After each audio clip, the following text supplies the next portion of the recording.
Bismillahirrahmanirrahim. Assalamualaikum warahmatullahi wabarakatuh.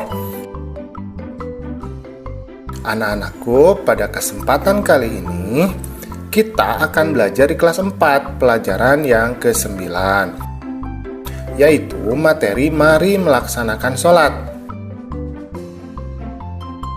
Adapun submateri yang akan kita bahas adalah tentang perilaku yang mencerminkan ibadah sholat.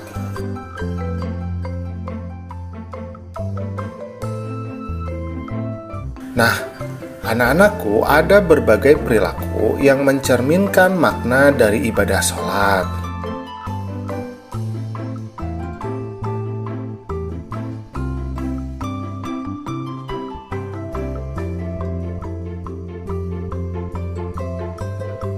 Yang pertama, kita akan membahas mengenai kebajikan terhadap sesama.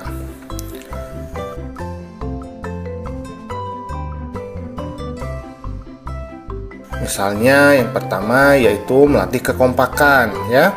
Sholat fardu ini lebih baik dikerjakan secara berjamaah karena lebih utama dan pahalanya lebih banyak.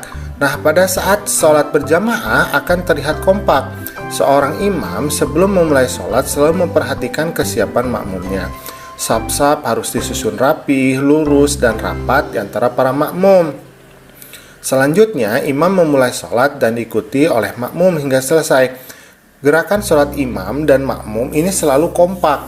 Nah, kekompakan sholat tersebut ini dapat dijadikan teladan, misalnya kekompakan dalam kerja bakti untuk membersihkan sekolah.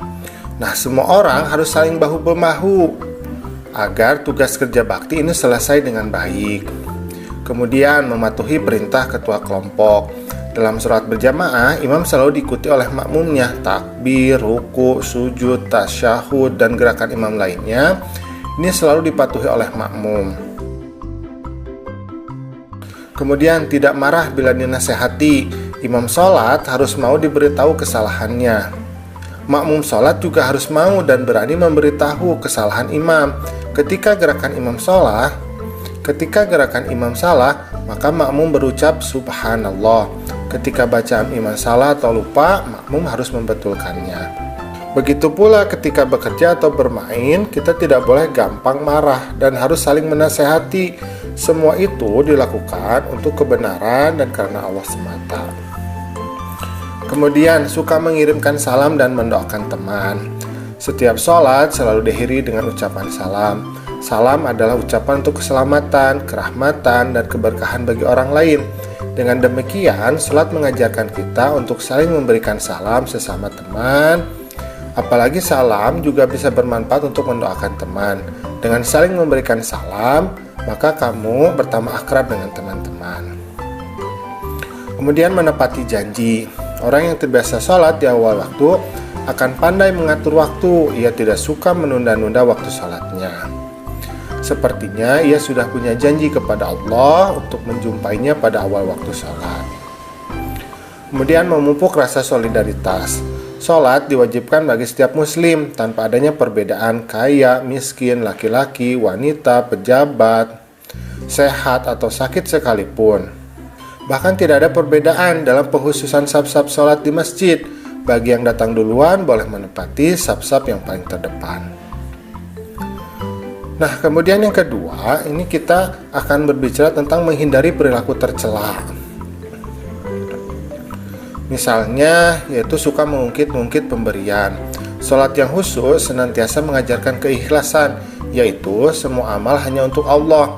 Apabila niat sudah ikhlas, maka tidak peduli dengan penilaian orang lain, tidak mengharapkan pujian atau imbalan, tidak bersedih ketika dicaci atau berkurang harta, serta tidak menyebut-nyebut sesuatu yang sudah diberikan karena dilakukan dengan ikhlas hanya karena Allah semata. Kemudian, suka meremehkan teman. Sholat mengajarkan kita mengagungkan Allah dan merendahkan diri di hadapannya.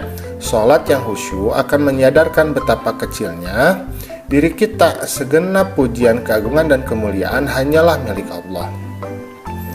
Kemudian, ingin menang sendiri. Siapa yang datang lebih dahulu di masjid, maka ia berhak menempati saf salat terdepan atau yang ia inginkan. Untuk yang datang belakangan hanya berhak menempati saf salat yang tersisa. ia tidak bisa bersikap ingin menang sendiri. Kemudian suka mencuri. Tak kalah membaca doa iftitah di dalam sholat, kita sebenarnya telah berikrar bahwa sholatku, ibadahku, hidupku, dan matiku hanya untuk Allah.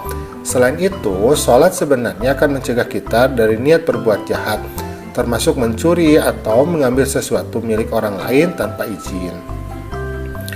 Kemudian suka meminta-minta. Selama sholat, kita sebenarnya telah banyak meminta kepada Allah, baik meminta ampunan, petunjuk, pertolongan, derajat, kesehatan, dan sebagainya. Maka tidak patut kita meminta-minta kepada selainnya. Sikap suka meminta-minta itu tidak terpuji, apalagi sampai mengemis. Kemudian suka berbohong. Orang dapat saja berbohong kepada orang lain, tetapi sebenarnya ia tidak bisa berbohong kepada dirinya sendiri dan kepada Allah. Seseorang yang beriman tentu menyadari dan tidak akan berbohong ketika ia ingat kepada Allah. Kemudian suka mengganggu teman. Kita tidak boleh mengganggu teman yang sedang sholat, apalagi sampai membatalkan sholatnya. Kita harus saling menjaga kondisi agar sholat dapat dijadikan secara khusyuk. Apabila kita sudah terbiasa menjaga kondisi yang baik atau tidak suka mengganggu sholat teman, maka kita terbiasa untuk tidak saling mengganggu. Nah, anak-anakku, alhamdulillah pembelajaran kita pada hari ini sudah selesai. Terima kasih ya sudah menyimak. Assalamualaikum.